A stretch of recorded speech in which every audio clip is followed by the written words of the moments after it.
Volume आणि price या दोन्ही गोष्टी समजून घेणं प्रत्येक ट्रेडरसाठी अत्यंत आवश्यक आहे. याचा अर्थ काय हे एका उदाहरणातून समजून घेऊया.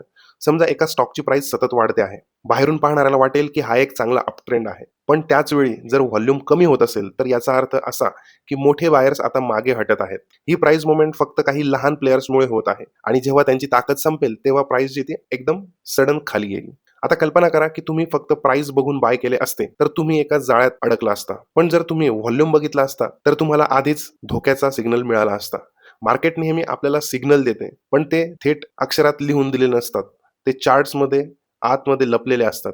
व्हॉल्यूम ही तीच चाबी आहे जी या सिग्नलला उघडते. म्हणून व्हॉल्यूम शिवाय प्राइस कधीच पूर्ण सत्य सांगत नाही. जेव्हा प्राइस बरोबर व्हॉल्यूम जोडला जातो तेव्हाच आपल्याला खरी परिस्थिती कळते. याच विषयावर अधिक माहितीसाठी तुम्ही आमच्या चॅनलवरचे ॲक्युम्युलेशन फेज, डिस्ट्रिब्युशन फेज आणि व्हॅलिडेशन, अनॉमली याच्यावरचे व्हिडिओ सुद्धा नक्की बघा. चॅनलला सबस्क्राईब करा आणि इन्स्टावर फॉलो करा.